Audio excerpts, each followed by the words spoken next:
Welcome to Global Perspectives. What do you know about Rastafari culture and the legendary Bob Marley? Donisha Prendergast knows more about both than most people. Global Perspectives with Pulitzer Prize-winning commentator John Bercia. Welcome to the show, Donisha. Thank you for having me. So take us back to when you were young. What was it like growing up in Jamaica? Did you have a sense of who you were in the scheme of things, or did that come much later? I think I've always had a sense of who I am and a projection of the journey that I was to take. Growing up with famous grandparents, I mean, it's kind of hard for you to be able to say, you know, I think I'm going to go right when everybody's going left. Growing up in the Rastafari culture definitely helped to define things from early. Issues with identity that I saw friends of mine having, I didn't find that I had those same problems. I think also because music was so central in my family's mode of communication. As I traveled around the world with Ziggy Marley and the Melody Makers, I also got a chance to see how different people were living and be able to compare that to my own life experience and learn many lessons that I couldn't have learned in Jamaica. So it was fun growing up. I bet Yeah. it was, but tell us specifically about growing up as Bob Marley's granddaughter. That's Okay. not something that anybody else can, Yeah. can really talk about. Well, you know, many people always ask me, John, so what is it like being Bob Marley's granddaughter? And my answer is I don't have anything else to compare it to. This is all I know. It's been an amazing life experience, one that has also been wrought with responsibility. You know, as an artist, I think now that I'm older, I'm able to assess and say, you know, maybe I want to do other things. Maybe I don't always have to be so militant and so vocal. Maybe sometimes I can be gentle. You know, everybody is a musician in my family. I'm a filmmaker. And I think I stand out a little bit because of that. But it's also in complementing what the movement is all about, what the message is all about in my family. Being Bob Marley's granddaughter doesn't mean that you have to sing. Mm-hmm. It just means that you have to continue the consciousness in whatever way that you feel you need to. You seem to be affected in ways similar to other grandchildren of well-known people I've talked to in the past, and Ndaba Mandela, who spent much of the remainder of Nelson Mandela's life with him, and Arun Gandhi, who had the privilege of spending many years with Mahatma Gandhi. And it just seems something that's so out of reach for the rest of us who don't have those experiences. You know, I think the idea of my grandfather being a celebrity was something that came later in my life. In my early years, I didn't realize that my family or my grandfather was who he is. I think in Jamaica, celebrity is not a big thing. Like, everybody is famous or everybody is talented, you know, so there isn't a big wow.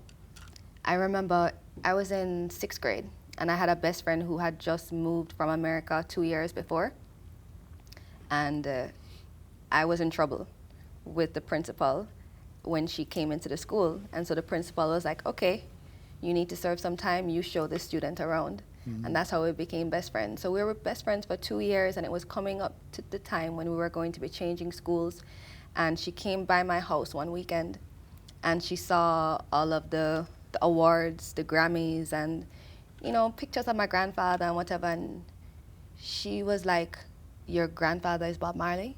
Oh, she didn't know. She didn't know, because, you know, we were newly friends, and that's not something that, you know, I'm talking about. And I'm like, yeah. And she's like, why didn't you tell me? She was really upset with me, and I couldn't understand why she was so upset. And she later on told me that, you know, she felt like I didn't trust her enough for her to be a good friend. She thought that I was judging her and thinking that she would have judged me for coming from a famous family. But this is me just not knowing as a child that my family was something to, you know, it was a big thing. You know, so the idea of celebrity definitely came later for me, and it did cause a little bit of conflict with trying to even figure out who I am as the granddaughter of such a famous person, you know? But it seems that you're handling it well because you have a certain serenity to your personality that not everyone has, and it's a nice place to be able to go to. Yeah, I think that the calm has definitely come after a lot of trial. I mean, everybody goes through their trials and their tribulations. But when you come from a celebrity family, your trials and tribulations are like entertainment for the world. You know, people don't really see that you're human, and that you bleed, and that you come from a family that goes through things, and that we cry and we have to heal, and you know, a lot of those things. So grace is definitely something that I have discovered over time, and also from my grandma. You know, her husband is one of the most famous human beings in this world, and seeing how she has so royally and eloquently dealt with so much, it's a teaspoon of a lesson for me, you know. Tell us about your grandfather's beginnings. He certainly did not grow up in the circumstances and the celebrity status that so many of us came to know him by. Yes, yes. Bob Marley, as you know him, his birth name is actually Nesta. It's Nesta Robert Marley.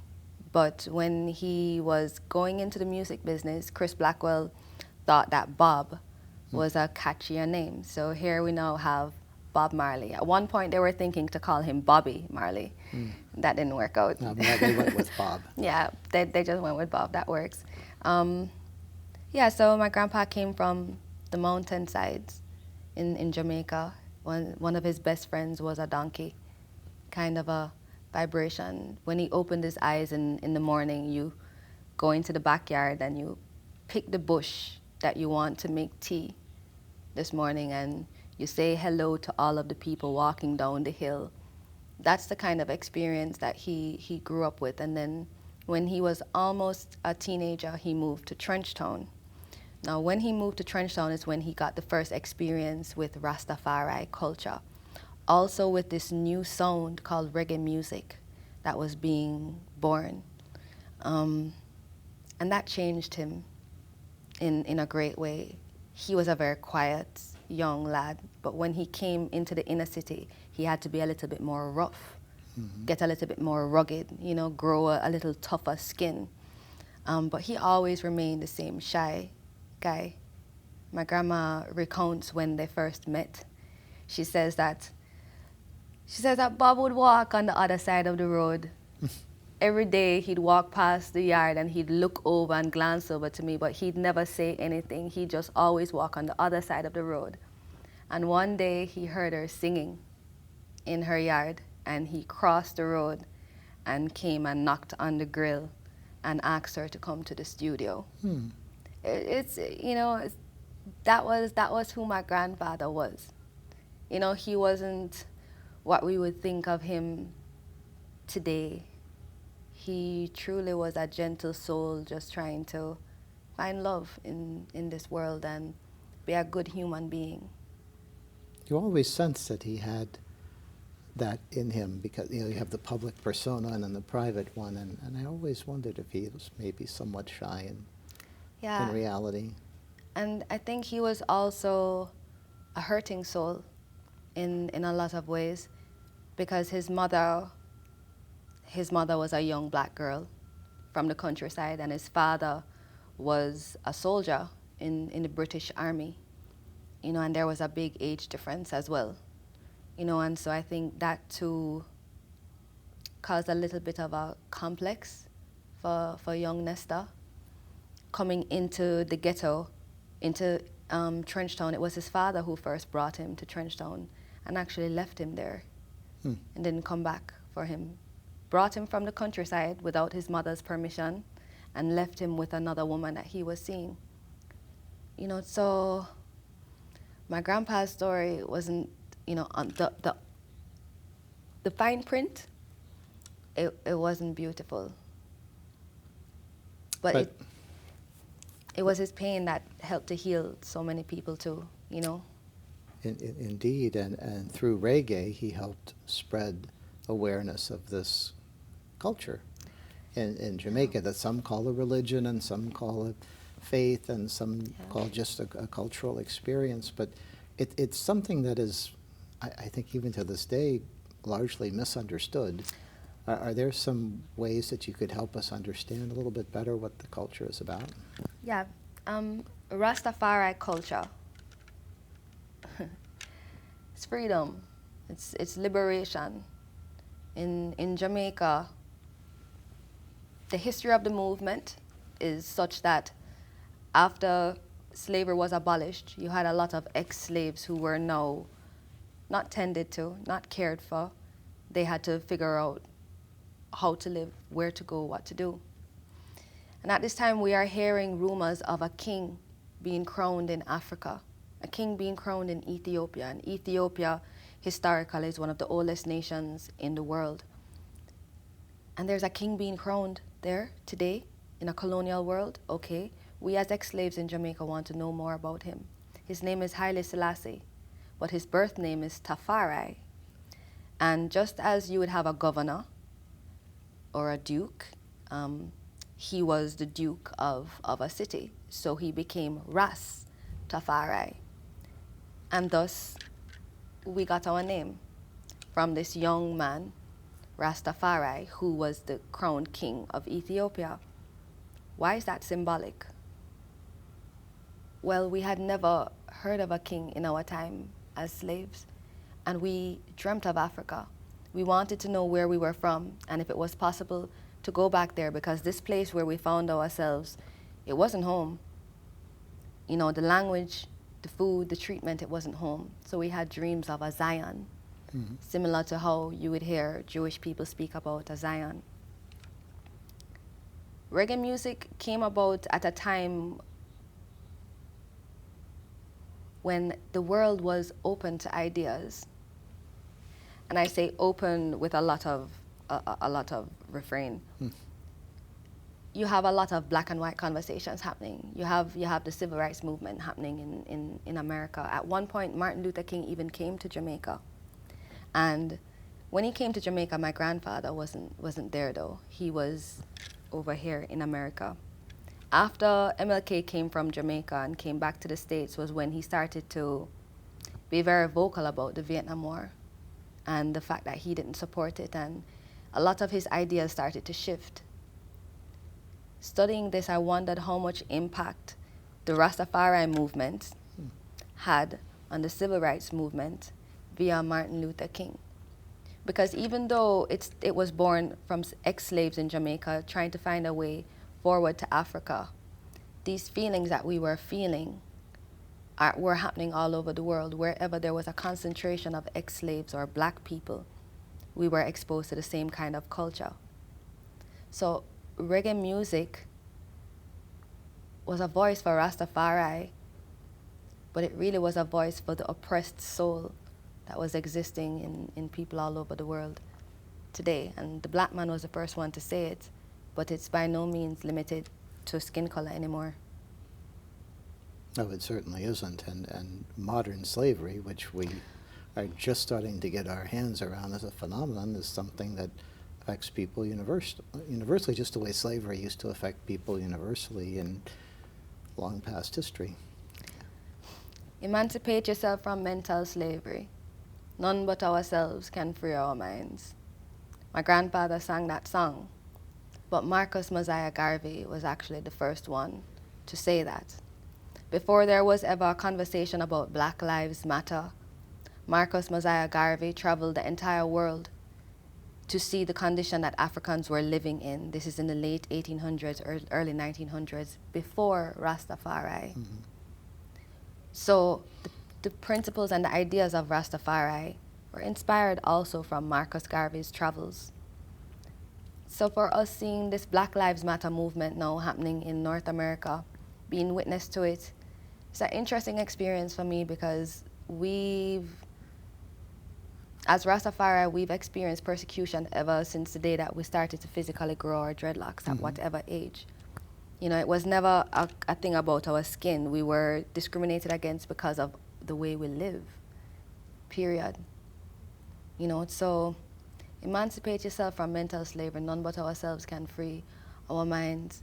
Things haven't changed that much, but there's room for healing because people are now turning to love again in a great way. I like the way you connect the dots between the beginning of this movement in the early 20th century, but also talking about its roots, which go all the way back to the first colonial influence in Jamaica. Jamaica is a rebel country. That's why we have made so much impact on the world, because we decided that we were not going to be defined by slavery. We were not going to be defined by a colonial experience. And Rastafari is a great voice and image to show that. We remember that we're African. We remember that we're coming from a line, a legacy of royalty. Colonialism didn't steal everything.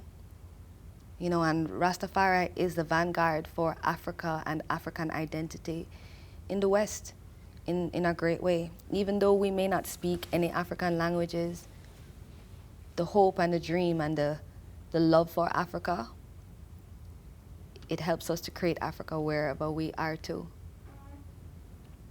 Help us understand the concept of Babylon and Rastafari culture, because a lot of people don't seem to get what that means. Babylon is a set of ideas that would oppress another human being, whether it is systematically or whether it is just between you and I. Babylon no longer exists in just infrastructure in society, the way the system moves. Babylon is the way that we treat each other now. That injustice, that is what Babylon is. Anywhere there is injustice, it is defined as Babylon for the Rasta man. It's as simple as that. This culture, this faith, this religion, as some call it, has many liberating aspects to it. How do you explain that we live in a global society now where human slavery and trafficking is more prevalent than it's ever been in history? Because there are other approaches, philosophies, religions that fight against, talk against slavery and human trafficking, but the problem seems to continue to grow. That's selfishness and insecurity and ego.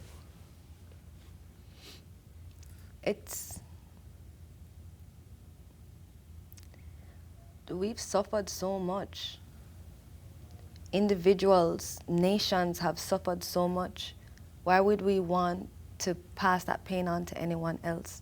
To enslave another person within this time? It goes right back to this thing called money. Mm-hmm. That's all. But the thing, you can't eat money. You can't plant it. Nothing grows from it. That's Babylon. But why does every culture seem to have at least a subgroup of people who want to tell others what to do? Is that just ego? That is ego, and that is fear. The ego really comes from fear. Because when you don't, I don't fear you, so I don't need to use or exert my ego to fill that space. And that's what it is. We're afraid of each other in these days, and that's why we bully each other. That's why we try to demean each other and put people down, because of fear. Because I can't imagine these people who are enslaving humans today, looking in their eyes and feeling good about themselves. Mm-hmm. They must feel something. But people are hungry. They have families to feed, so these enslavers think that that's the best way to do it. Money is the root of all evil. Whoever made that statement up was a pretty smart person, but it's also the use of money that is the root of all evil, not just money itself, because money by itself is inanimate. When I was speaking earlier at UCF, I mentioned to them something that His Majesty said. He said, education without character is a tragedy. And it's situations like that give birth to enslavement in the 21st century. Education without character. When you travel around the world, what is your most common experience? What seems to happen everywhere you go? Is your message always well received, or are there sometimes people who question aspects of it? And how you've been to pretty much every region around the planet, at least some of the countries, and Except Antarctica. well, Soon. soon. Soon. But what is the response? What are the types of things people want to know? Well, I think the most common thing from my travels is hugs. Mm-hmm. I love to hug, and I love to encourage people to share that, because this is so important. Mm-hmm. To be able to touch a stranger is so important. People always want to know what it's like growing up in the Marley family, of course.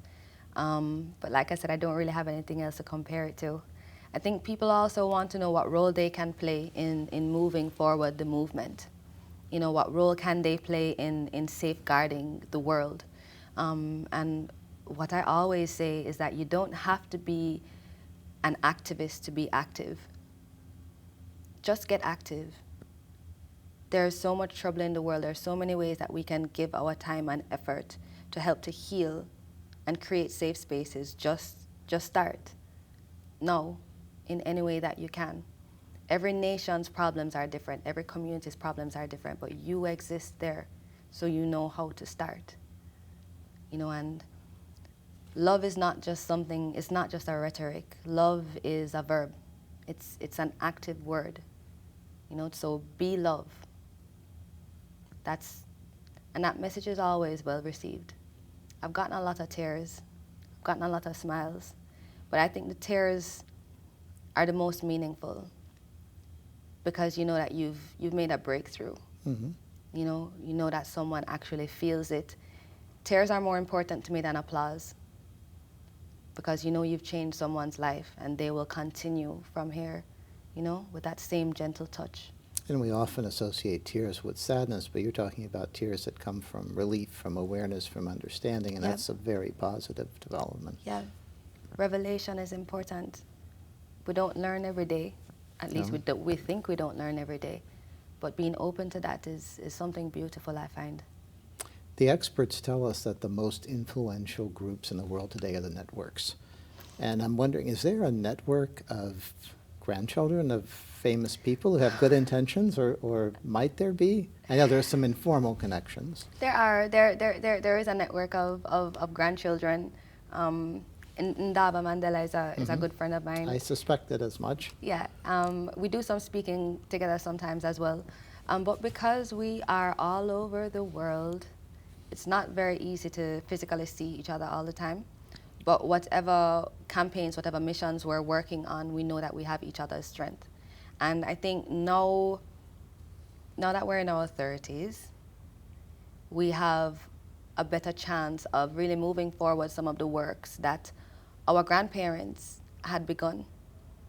I find that I'm a speaker. I could sing if I wanted to. I could be a musician. I could definitely be some kind of entertainer.